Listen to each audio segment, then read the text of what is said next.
Hello dear students, आज के lecture में हम बात करने वाले हैं रदरफोर्ड मॉडल की। ठीक है ना, थॉमसन मॉडल हमने इससे प्रीवियस क्लास में पढ़ लिया। आज की क्लास में हम क्या पढ़ेंगे? Rutherford model. और इसको अन्य किस नाम से जाना जाता है भाई?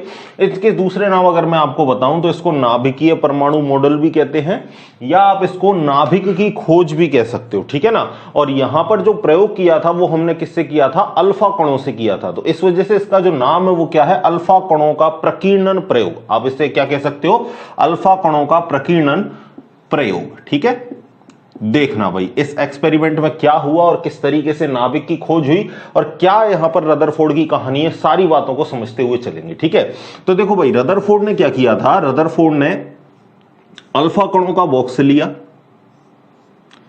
ठीक है, इस बॉक्स में क्या है? आपके अल्फा पार्टिकल, और अल्फा पार्टिकल की इसने बौछार करवाई भाई किसके ऊपर? गोल्ड फॉइल यानी सोने की पतली पन्नी, सोने की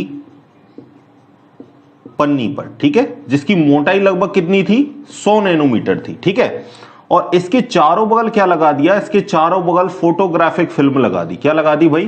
फोटोग्राफिक फिल्म लगा दी। ठीक है, इस तरीके से सोने की पतली पन्नी, फोटोग्राफिक फिल्म लगा दी। मैं इसको नीचे लिख देता हूं।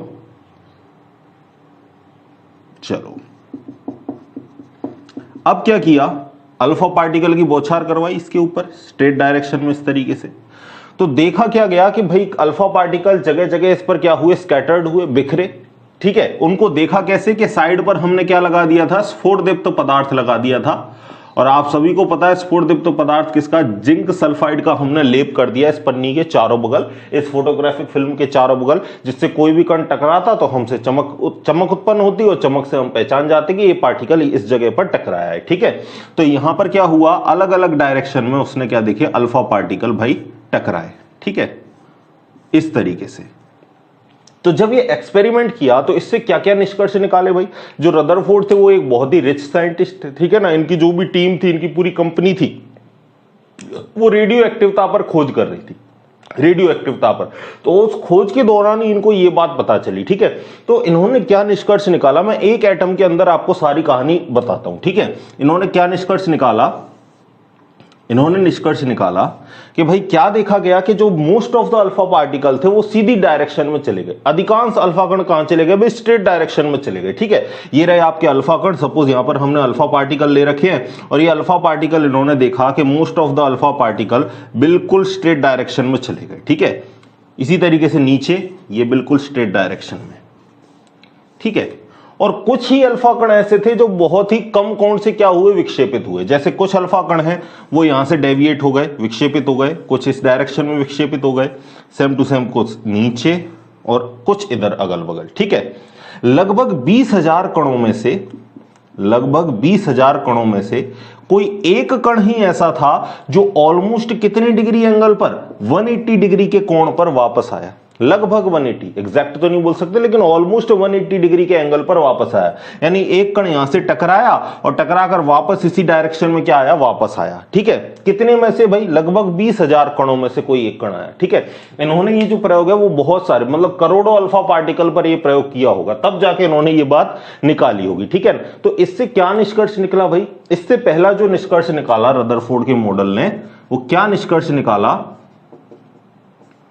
नंबर पहली बात कि परमाणु का अधिकांश भाग रिक्त है। परमाणु का जो अधिकांश भाग है, मोस्ट ऑफ द स्पेस है, वो कैसा है? होलो, एम्प्टी। अधिकांश भाग रिक्त है। ठीक है, तो यहां पर पहली चीज तो ये आपकी गलत हो गई, किसकी? थॉमसन मॉडल की। थॉमसन क्या बोल रहा था कि भाई पूरा परमाणु भरा हुआ है। ठीक है ना, और परमाणु में धनावेश जो है वो पूरे परमाणु में बिखरा हुआ है। जबकि यहां पर देखा गया कि most of the alpha particle straight direction में चले गए। इसका मतलब बीच में से जो सारा स्थान है वो कैसा है? खाली है। अगर भाई बीच में धनावेश होता तो यहां पर अल्फा कण क्या है? उससे विक्षेपित होता, क्योंकि अल्फा कण क्या है? अगर अल्फा कणों की मैं आपको डिटेल्स बताऊं तो अल्फा कण क्या है भाई? आप देखोगे तो इसका परमाणु क्रमांक 2 और इसका परमाणु भार कितना है? 4 है। और अगर इसको मैं और आपको डिटेल से बताऊं तो ये हीलियम का क्या होता है? द्विधनावेशित आयन होता है। क्या होता है भाई? डाई पॉजिटिव कैटायन होता है। किसका? हीलियम का। या आप इसको हीलियम का नाभिक भी कह सकते हो। और क्या कह सकते हो इसको? हीलियम का नाभिक, क्योंकि अगर हीलियम में से आप देखोगे तो इसके न्यूक्लियस में क्या होंगे, 2 प्रोटॉन होंगे, 2 न्यूट्रॉन होंगे और 2 इलेक्ट्रॉन साइड में चक्कर लगा रहे होंगे। और अगर मैं दोनों इलेक्ट्रॉनों को निकाल दूं तो बचेगा क्या भाई, केवल 2 प्रोटॉन और 2 न्यूट्रॉन बचेगा।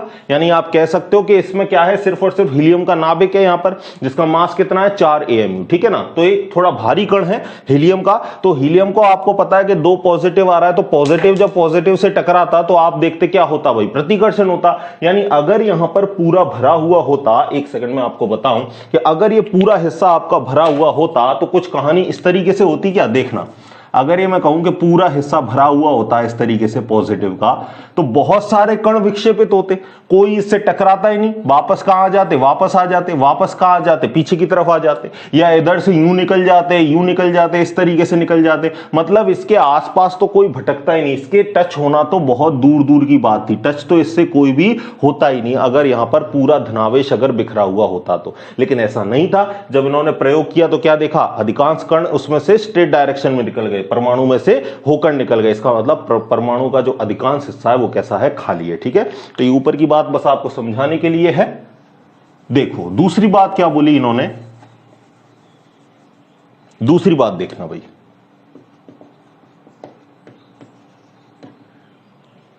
इसका मतलब अधिकांश भाग रिक्त है। दूसरा, क्योंकि अधिकांश अल्फा कण सीधे परमाणु में से निकल गए, ठीक है, परमाणु में से निकल गए। दूसरी बात इन्होंने क्या देखी कि लगभग 20,000 में से कोई एक कण ही वापस आया। इसका मतलब जो परमाणु का जो धनावेशित भाग है वो बिल्कुल केंद्र में स्थित है, यानी बहुत छोटे से हिस्से में स्थित है, समकेंद्रित है। तो दूसरी बात आप क्या लिखोगे कि लगभग 20,000 में से एक कण, यानी बहुत कम लिखो, लगभग क्या, बहुत कम अल्फा कण 180 डिग्री कोण से विक्षेपित हुए। अर्थात धनावेशित भाग बहुत ही कम स्थान में समकेंद्रित है। यानी जो पॉजिटिव पार्ट है, जो सेंट्रल का जो पार्ट है वो बहुत ही कम स्थान में। भाई अगर ज्यादा स्थान में होता तो ज्यादा अल्फा कण वापस आते, लेकिन यहां पर हमने देखा कि लगभग 20,000 में से कोई एक ही कण आया। इसका मतलब ये जो आपका पॉजिटिव पार्ट है ये कैसा है, बहुत कम है, समकेंद्रित, बिल्कुल सेंटर में, बहुत कम हिस्से में स्थित है, ठीक है। इन दोनों बातों को लिखो, फिर और बातें मैं आपको बताता हूं। लिखो, इस डायग्राम को भी बनाओ और इन बातों को भी एक बार आप लिख लो।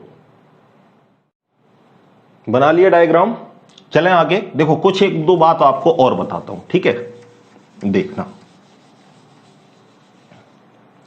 अब देखो यहां पर क्या देखा भाई कि कुछ कण ऐसे थे जो बहुत ही कम एंगल पर क्या हो रहे थे, डिफ्लेक्ट हो रहे थे। इसका मतलब क्या है, इसका मतलब यह है कि भाई परमाणु के आकार की तुलना में जो नाभिक का आकार है वो कैसा है, बहुत कम है, ठीक है। तो आप अगला पॉइंट क्या लिखोगे, कुछ अल्फा कण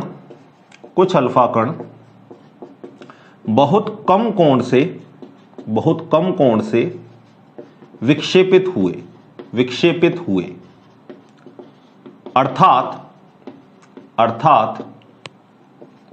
नाभिक का आकार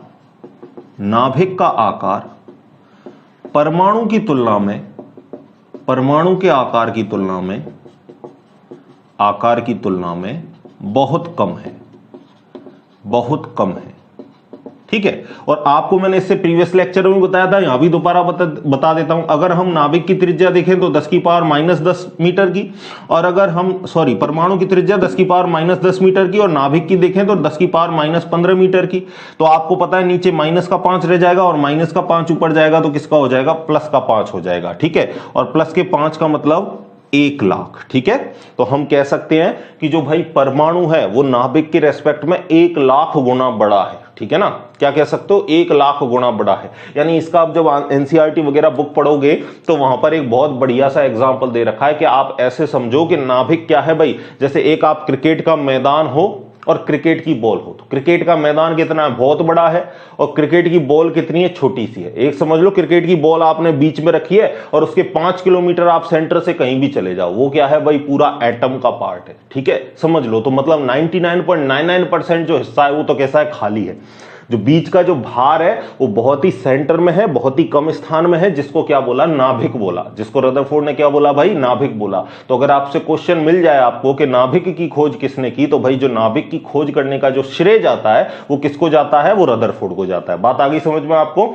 यहां पर ये तीसरी बात ये हो गई आपकी कि जो परमाणु का आकार है वो नाभिक की तुलना में बहुत बड़ा है, या आप यूं भी कह सकते हो कि जो नाभिक है वो परमाणु के रेस्पेक्ट में बहुत ही छोटा है, और संपूर्ण जो नाभिक का द्रव्यमान है वो केंद्र में स्थित है। क्योंकि इलेक्ट्रॉन का द्रव्यमान तो आपने क्या मान लिया, नगण्य, क्योंकि बहुत कम है भाई, 9.1 × 10⁻³ किलोग्राम। तो इलेक्ट्रॉन का द्रव्यमान तो बहुत कम है, यानी आप कह सकते हो कि जो परमाणु का जो पूरा द्रव्यमान है वो भी कहां है, बिल्कुल सेंटर में स्थित होता है, ठीक है ना। अभी जब इन्होंने ये प्रयोग किया था तो लगभग आपका 1910 या 1911 के आसपास था ये, ठीक है ना। 1911 में लगभग ये एक्सपेरिमेंट हो रहा था। तो यहां तक तो न्यूट्रॉन की खोज ही नहीं हुई थी, ठीक है ना। तो यहां पर सिर्फ और सिर्फ बात किसकी करनी है, नाभिक की करनी है, क्योंकि न्यूट्रॉन की खोज की बात करोगे तो 1932 में उसकी खोज हुई थी, ठीक है। तो आप यहां पर एक वर्ड याद रखोगे कि यहां तक न्यूट्रॉन की बात नहीं हुई, केवल और केवल किसकी बात करनी है, यहां पर नाभिक की बात करनी है। समझ गए आप, यहां तक तीसरा पॉइंट समझ में आ गया, ठीक है। तो अब इसके जो निष्कर्ष थे, यहां पर आपको ये चीजें आपको समझ में आ गई। अब आपको क्या करना है, अब इसकी आपको लिमिटेशन देखनी है, ठीक है। देखना एक बार आप इस तीसरे पॉइंट को भी लिख लो, यहां से लिख लिया भाई। देखो, देखना कुछ एक दो बातें और देखना, फिर लिमिटेशन पर चलते हैं। देखो,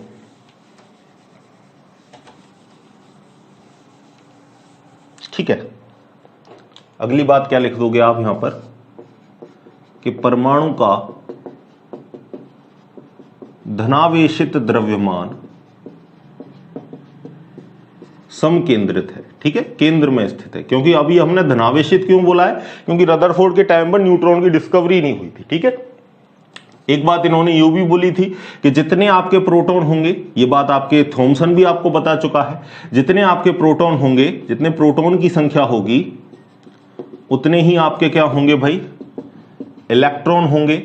यानी परमाणु वैद्युतीय रूप से उदासीन है। इसका मतलब क्या है, परमाणु जो है वो वैद्युतीय रूप से कैसा है, उदासीन है। ये बात आपको थॉमसन भी बता गया, इसमें कोई दिक्कत वाली बात नहीं। एक बात इन्होंने बड़ी इंटरेस्टिंग बताई भाई, ठीक है ना, इसको देखना।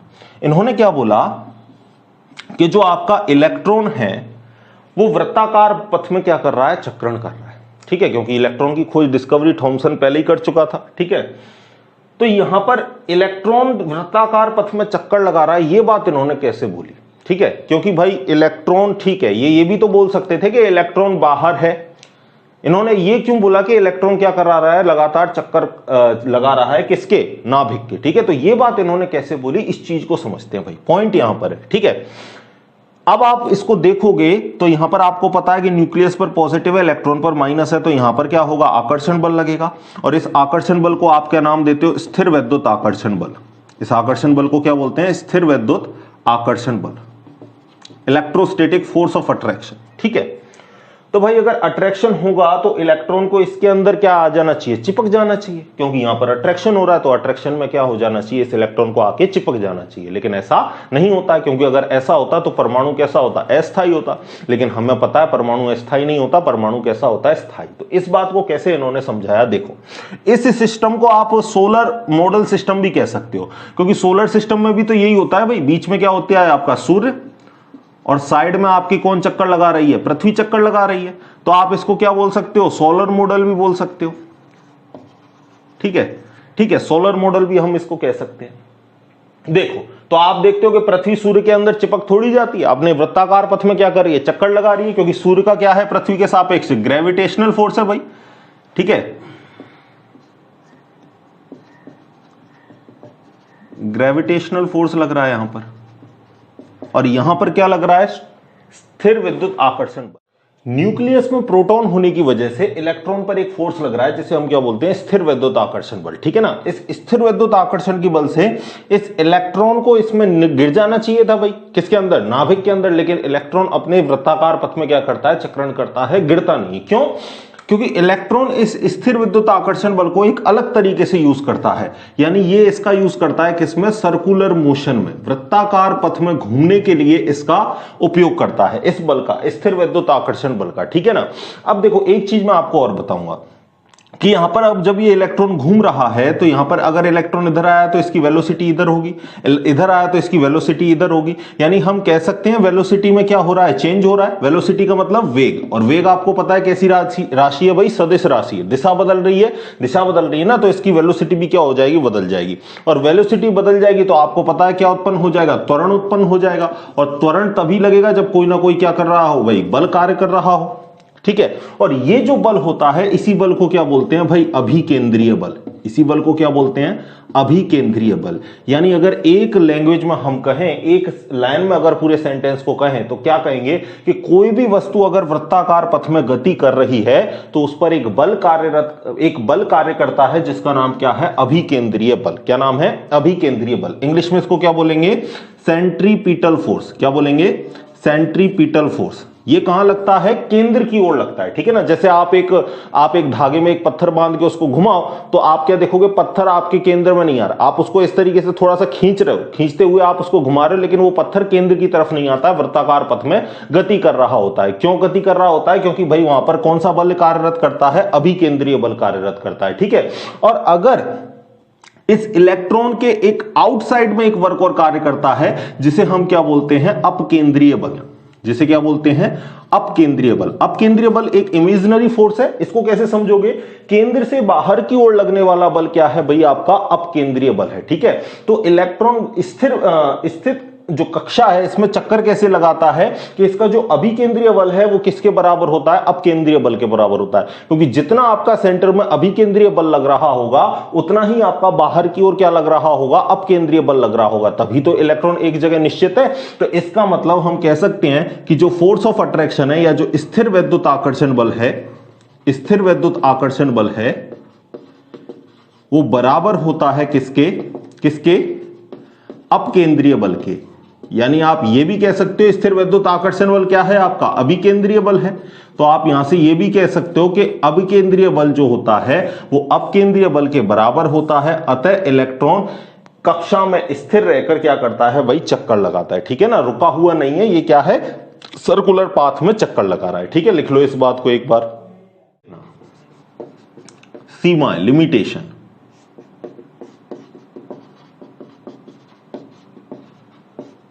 पहली लिमिटेशन क्या रही समझना, पहली लिमिटेशन क्या रही यहां पर, पहली लिमिटेशन ये रही कि उस टाइम पर एक साइंटिस्ट थे आपके जिनका नाम था मैक्सवेल, क्लार्क मैक्सवेल, ठीक है, पूरा नाम इनका क्लार्क मैक्सवेल। बहुत ही बड़े साइंटिस्ट थे भाई, ठीक है ना। इनका एक सिद्धांत था विद्युत गतिकीय सिद्धांत, और इन्होंने ये वेल प्रूफ्ड कर दी थी ये चीज कि कोई भी अगर गतिशील त्वरित, अगर आपके पास कोई स्पीसीज है, कोई कण है और वो अगर आपका गतिशील है तो त्वरित हो रहा है वो, ठीक है ना, क्योंकि उसकी वेलोसिटी कैसी हो रही है, चेंज हो रही है, ठीक। स्पीड सेम होगी, वेलोसिटी चेंज हो सकती है। वेलोसिटी आपको पता है कैसी है भाई, सदिश राशि है, दिशा पर निर्भर करेगी, ठीक है। तो इन्होंने बोला था कि कोई गतिशील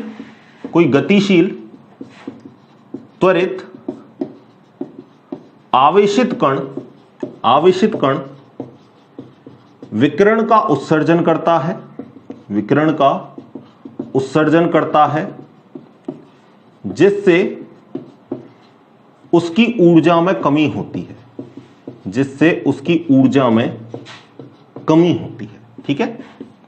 ये वेल प्रूफ्ड थ्योरी थी इनकी मैक्सवेल की।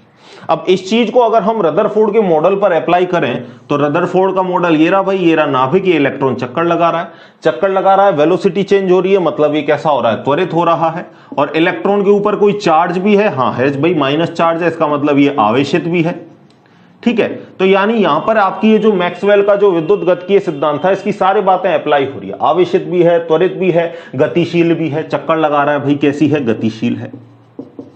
तो अगर ये बात है, ये इसमें सारी प्रॉपर्टी अगर मैच खा रही हैं तो इलेक्ट्रॉन को एनर्जी लूज करनी चाहिए भाई, और अगर एनर्जी ये लूज करेगा तो धीरे धीरे किसके पास आता जाएगा भाई, न्यूक्लियस के पास आता जाएगा, और एक कंडीशन ऐसी आएगी कि न्यूक्लियस के अंदर गिर जाएगा, और गिर जाएगा तो वहीं एटम कैसा हो जाएगा, डिस्ट्रॉय, और एटम डिस्ट्रॉय हो गया तो मतलब एटम कैसा हो गया आपका, अस्थायी हो गया। लेकिन ऐसा नहीं होता है, क्योंकि एटम कैसा होता है, स्थायी। अगर एटम ही अस्थायी होता तो इस पूरे ब्रह्मांड में कोई भी चीज स्थायी नहीं होती, क्योंकि हर कोई भी किसी भी चीज की हम बात कर लें वो किससे बने हैं, छोटे से छोटे पार्टिकल एटम से मिलकर बनी है, और जब एटम ही निश्चित नहीं है तो कोई भी चीज यहां पर निश्चित नहीं होती। तो यहां पर ये बात को समझा नहीं पाया आपका कौन, रदरफोर्ड मॉडल, कि भाई एटम की स्टेबिलिटी कैसे रहती है। तो कुल मिला के अगर आपका इसका सबसे बड़ा जो ड्रॉबैक है, वो ड्रॉबैक ये मैक्सवेल वगैरह का नहीं है, ठीक है ना। ये तो हम थ्योरी अप्लाई करते हैं कि भाई मैक्सवेल ने ये बात बता दी तो ये सारी बातें आपका परमाणु पर अप्लाई हो रही है, तो इसको फॉलो करनी चाहिए थी ये बात, लेकिन ये बात फॉलो नहीं हो रही। तो यहां पर जो पहला जो सबसे बड़ा जो ड्रॉबैक है वो आप क्या लिखोगे कि जो रदरफोर्ड मॉडल है, रदरफोर्ड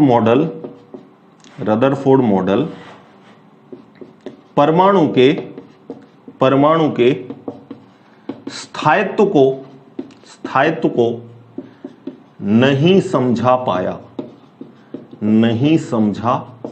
समझ में आई पहली बात लिखो, फिर दूसरी बात, एक और ड्रॉबैक इसका बताता हूं।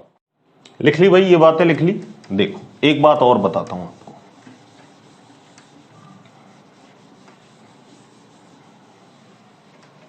तो अगर हम मैक्सवेल का विद्युत गतिकीय सिद्धांत लेके चलें तो यहां पर आपको पता है कि परमाणु क्या है भाई आपका, जो आपका इलेक्ट्रॉन है वो क्या करना चाहिए था, एनर्जी को इमिट करना चाहिए था और धीरे धीरे पास आना चाहिए था किसके, न्यूक्लियस के। कुछ ऐसी कहानी आपकी होनी चाहिए थी, लेकिन हम देखते हैं ऐसी कहानी नहीं होती भाई। परमाणु कैसा होता है, स्थायी होता है, ठीक है। दूसरी बात क्या लिखोगे कि यह मॉडल परमाणु के असतत